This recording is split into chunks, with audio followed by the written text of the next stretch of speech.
So good morning everyone. हमने last class में biology में मोल बायो का जो चैप्टर था उसमें हमने सर्च ऑफ जेनेटिक मटेरियल पूरा कंप्लीट कर लिया था और हमने देखा था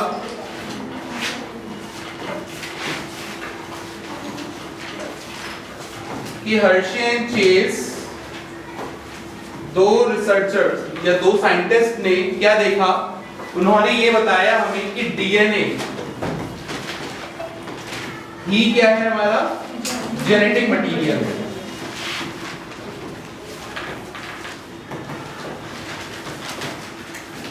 इसको आप ये बोल सकते हो कि एक ऐसा प्रूफ था अनइक्विवोकल,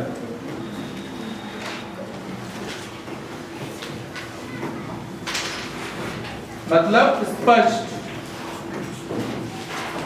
हमें बिल्कुल स्पष्ट पता चल गया था उस एक्सपेरिमेंट से कि डीएनए हमारा क्या है, जेनेटिक मटेरियल है। उन्होंने करा क्या था, उन्होंने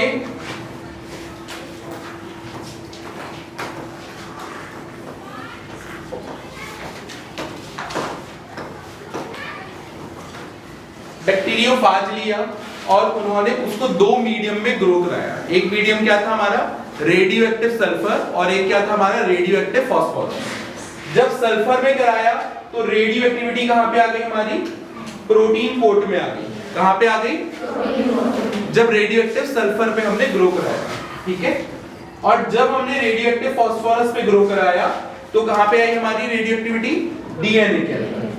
और हमने दोनों अलग अलग बैक्टीरियोफाजेस को ई कोलाई पे उनसे इन्फेक्ट कराया और हमने देखा कि ई कोलाई में इन्फेक्शन, जहां पर डीएनए पे इन्फेक्शन था, जहां पर डीएनए में रेडियो एक्टिविटी थी, विकिरण सक्रियता थी। और किसके कारण थी विकिरण सक्रियता, फास्फोरस के कारण।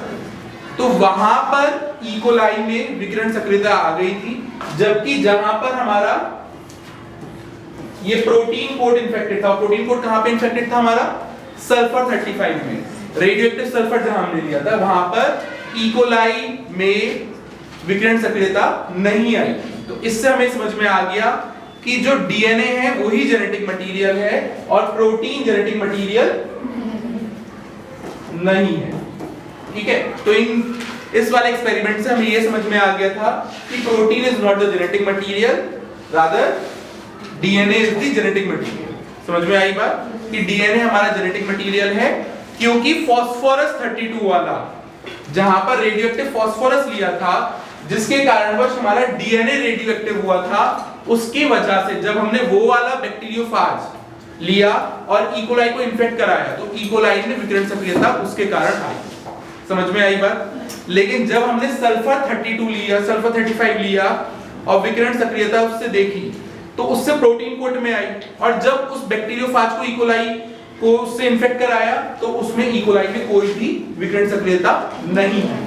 तो हमें समझ में आ गया कि प्रोटीन हमारा जेनेटिक मटेरियल नहीं है, ठीक है। अब देखो आगे,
देखो ये कुछ 4 पॉइंट्स हैं जो हमें ये बताता है कि एक आनुवांशिक पदार्थ, मतलब इसके लिए भी कोई कंडीशन है कि आनुवांशिक पदार्थ होने के लिए क्या क्या प्रमुख लक्षण, क्या क्या कंडीशंस होनी चाहिए।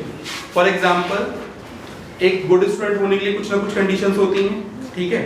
सिमिलरली एक डीएनए का आनुवांशिक, अभी हम ये नहीं बात कर रहे हैं कि डीएनए क्या है, हम सिंपल से बात कर रहे हैं कि अगर वो हमारा जेनेटिक मटेरियल है, आनुवांशिक पदार्थ है, तो उसकी कोई ना कोई कंडीशन है। और वो कंडीशन क्या क्या है? सबसे पहला, इस पे रासायनिक और आकारकी स्थिरता होनी चाहिए, ठीक है। मतलब स्ट्रक्चरली और केमिकली स्टेबल होना चाहिए। आगे बात समझ में कि ये नहीं कि जैसे अगर आपने अभी ऑर्गेनिक पढ़ रहे हो तो उसमें आपने पढ़ा था कीटोइनॉल फॉर्म, दोनों चेंज होते रहते हैं, टॉटोमेरिज्म, ठीक है, तो बदलता रहता है।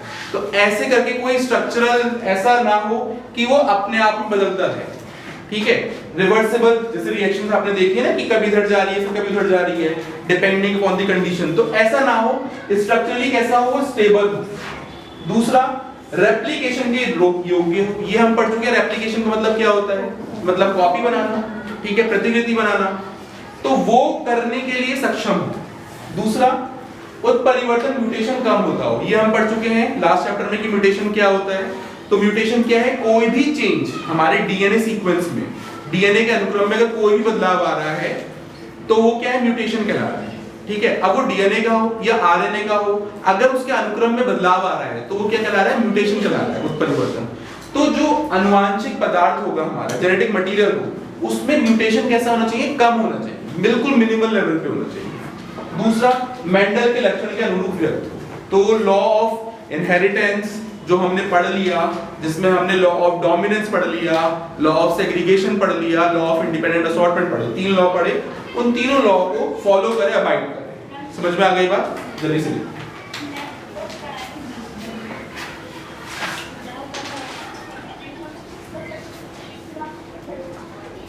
देखो जल्दी से।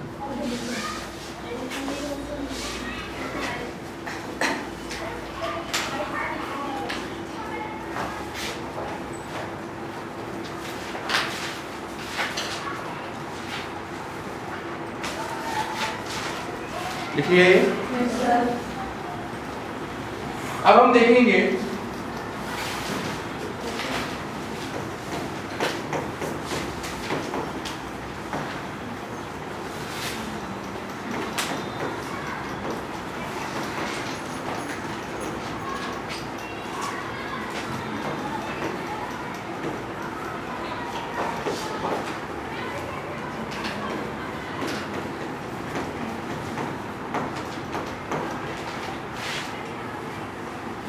अब देखिए आप, हमें ये तो डीएनए को मैं आरएनए से क्यों कंपेयर कर रहा हूँ, प्रोटीन से क्यों नहीं कंपेयर कर रहा हूँ, कि हम ये क्यों नहीं मान रहे हैं कि प्रोटीन भी एक हमारा जेनेटिक मटेरियल हो सकता है? क्योंकि वो हर्शे एंड चेज के एक्सपेरिमेंट से बिल्कुल ही स्पष्ट हो गया कि प्रोटीन तो हो ही नहीं सकता, ठीक है। या तो डीएनए होगा, ठीक है, या आरएनए हो सकता है। अब आरएनए क्यों नहीं है वो हम देख रहे हैं, क्योंकि हमने ये आपको वाली चीज बताई थी जब हमने डीएनए और आरएनए में अंतर पढ़ा था कि कुछ ऐसे वायरस हैं जहां पर आरएनए जेनेटिक मटेरियल है, ठीक है, कि आरएनए एक जेनेटिक मटेरियल है। तो हम क्यों बात कर रहे हैं कि जेनेटिक मटेरियल डीएनए ज्यादा अच्छा है और ज्यादा ऑर्गेनिजम्स में है, ठीक है। जो भी हमने कंडीशन को देखी थी, क्या ये डीएनए उनको फुलफिल कर पा रहा है, नहीं कर पा रहा? तो ये देखिए,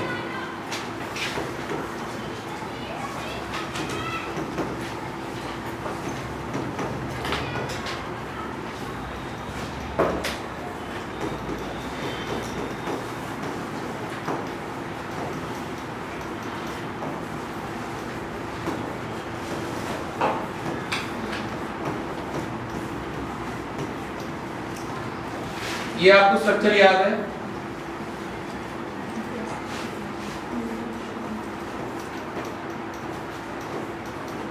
OH H H H H OH CH2 OH H।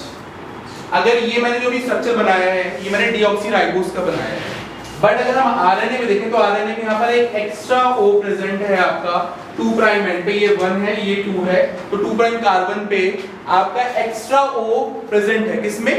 RNA. तो उसकी वजह से क्या हो गया, आरएनए अनस्टेबल है। मैंने आपको ये बताया था जितने भी OH अगर लग जाएंगे तो वो मतलब एबिलिटी प्रोवाइड करते हैं कि आप बॉन्ड बना सकते हैं, ठीक है। तो यहाँ पर 2 प्राइम पे O है आरएनए में, जबकि डीएनए में नहीं है। ये हमने किस चीज का बनाया है, हमने राइबोस का, जबकि डीऑक्सीराइबोस में 2 प्राइम कार्बन पे ऑक्सीजन नहीं है, और यही अंतर है हमारे डीएनए और आरएनए में।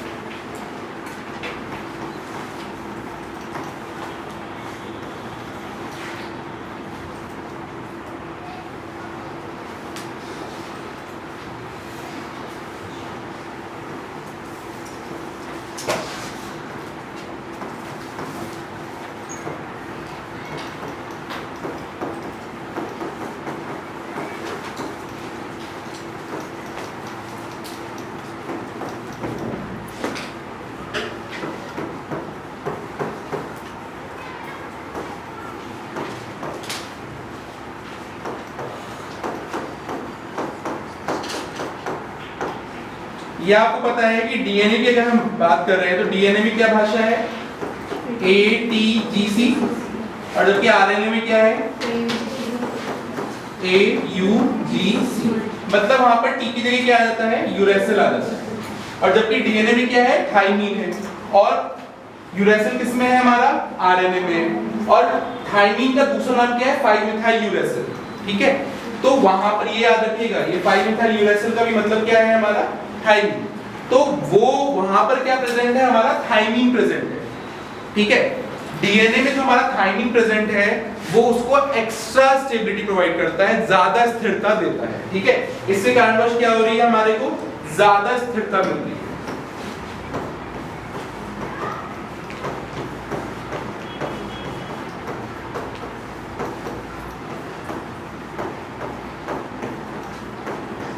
ठीक है, लिखिए एक पॉइंट और लिख लो, यहां पर लिख देते हैं थर्ड पॉइंट, कि आरएनए में म्यूटेशन फास्टर रेट पे होता है।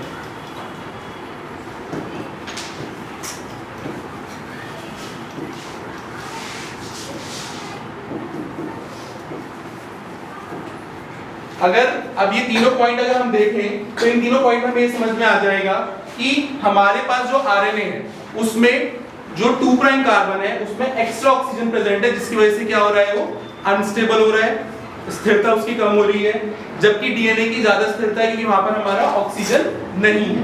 दूसरा इंपॉर्टेंट क्या है, डीएनए के पास थाइमीन है जो उसको ज्यादा स्टेबिलिटी प्रोवाइड कर रहा है। और तीसरा पॉइंट ये है कि आरएनए में म्यूटेशन जो उत्परिवर्तन है उसका जो रेट है, ठीक है, वो ज्यादा है। आ गई बात समझ में? तो ये 3 पॉइंट है जिनसे हमें समझ में आता है कि डीएनए क्या है, हमारा एक जेनेटिक मटेरियल है, और ये ज्यादा अच्छा ऑप्शन है हमारा जेनेटिक मटेरियल और आनुवंशिक पदार्थ बनने के लिए, क्योंकि ये तीनों कंडीशन ये फुलफिल करती हैं कि DNA is the best genetic material. ठीक है, लिखो जल्दी।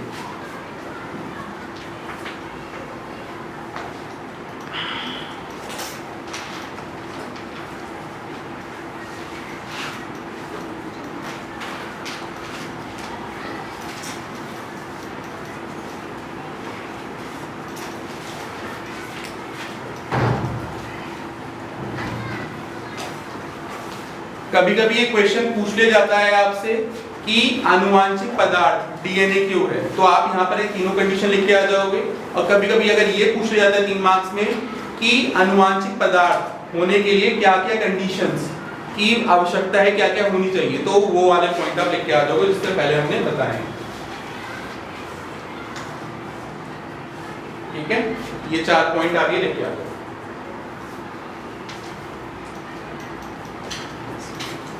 अब देखिए नया टॉपिक है हमारा बिल्कुल, रेप्लिकेशन।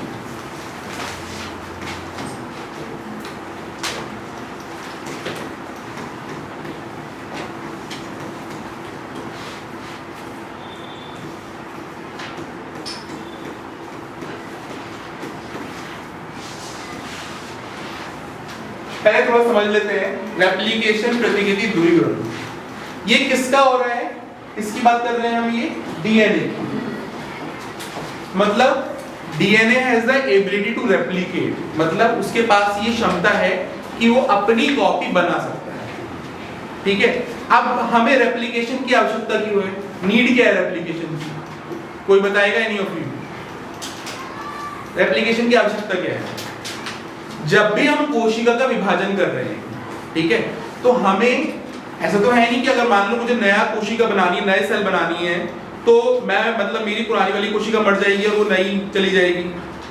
कोशिका का ये तो हमें पता ही है ना, सेल थ्योरी की जो भी सेल्स बन रहे हैं वो प्री एग्जिस्टिंग सेल से बन रहे हैं, जो पूर्व में कोशिका प्रेजेंट है उनसे ही नई कोशिका बनती है, यही सेल थ्योरी कहलाती है। अब आप ये सोचो कि नई कोशिका मुझे बनानी है, तो नई कोशिका कहां से बनेगी, पुरानी वाली से बनेगी। अब पुरानी वाला अपना मटेरियल दे देगा या तो पूरा, तो वो नहीं मर जाएगा।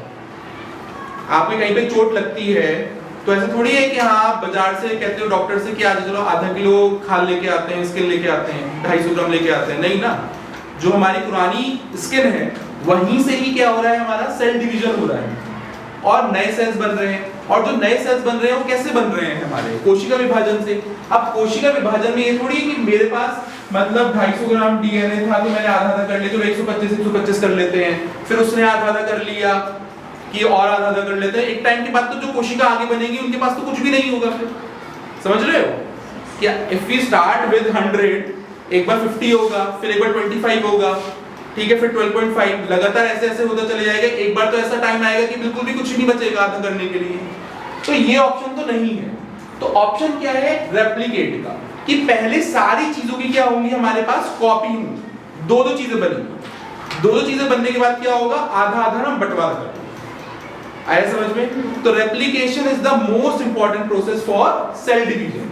कोशिका विभाजन के लिए सबसे ज्यादा इंपॉर्टेंट आपकी ये प्रोसेस है कि जब आपकी दो दो चीजें हो जाएंगी, हमारे पास डबल चीजें हो जाएंगी, तो क्या होगा, फिर हम उसका विभाजन कर देंगे, उसका बंटवारा कर देंगे, डिवीजन कर देंगे। तो रेप्लिकेशन ये। अब रेप्लिकेशन में क्या हो रहा है, सबसे इंपॉर्टेंट हम क्या बात करते हैं कि भाई सब चीजें कॉपी हो गई, समझ में आ गया। ये अगर आपको याद हो 11th क्लास में आप लोगों ने सेल साइकिल और सेल डिवीजन पढ़ा था चैप्टर, कोशिका चक्र और कोशिका विभाजन। उसमें G1S G2M कुछ फेजेस पढ़े होंगे, ठीक है। उसमें G1S G2 ये इंटरफेस कहलाते हैं, जिसमें कोशिका अपने आप को तैयार करती है M फेज के लिए, विभाजन के लिए, ठीक है। तो ये पार्ट आपका पूरा अनकवर्ड है। अब जितना समझ में आ रहा है उतना समझने की कोशिश करो, ठीक है।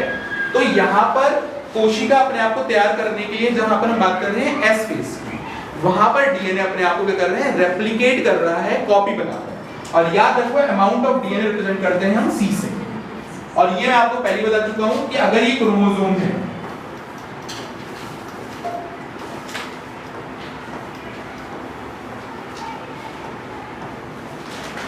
तो डिपेंड करेगा इसमें कितना कार हमारा अमाउंट है 2C, इसमें भी कितना है 2C, और इसमें कितना है 1C। डिपेंड अपॉन करता है हमारा क्रोमेटिड कितनी, वो हमारे को अमाउंट बताता है। जबकि जो सेंट्रोमियर्स है हमारे ये बताते हैं नंबर ऑफ क्रोमोसोम्स। इतना समझ में आ गया? अब जल्दी से एक लाइन लिखो कि हम करके रहे हैं एप्लीकेशन में।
देखिए, दो डीएनए अणुओं का निर्माण डीएनए का द्विगुणन और प्रतिकरण कहलाता है। ठीक है, तो अगर हम बात कर रहे हैं ये कि अगर हम डीएनए दो एक डीएनए से दूसरा डीएनए की कॉपी करके बना रहे हैं तो वही क्या कहला रहा है हमारा द्विगुणन और प्रतिकरण कहलाता है। ठीक है, इसको हम बोलते हैं रेप्लिकेशन। तो यहाँ पर इंपॉर्टेंट चीज याद रखना कि डीएनए जो रेप्लिकेशन होता है, जो प्रतिकृति होती है, वो एक ही डायरेक्शन में होती है। इस डायरेक्शन का नाम क्या है हमारा 5 प्राइम से 3 प्राइम डायरेक्शन। ठीक है, ये याद रखो, ये इंपॉर्टेंट है कि अगर हमें रेप्लिकेशन करना है, प्रतिकृति करनी है, तो ये एक ही डायरेक्शन पे होगी। इस डायरेक्शन कौन सी है वो हमारी 5 प्राइम से 3 प्राइम। हमने ये पढ़ा था कि डीएनए में दो स्ट्रैंड्स हैं, एक कैसा है 5 प्राइम से 3 प्राइम और एक क्या है ये उल्टा हो गया हमारा।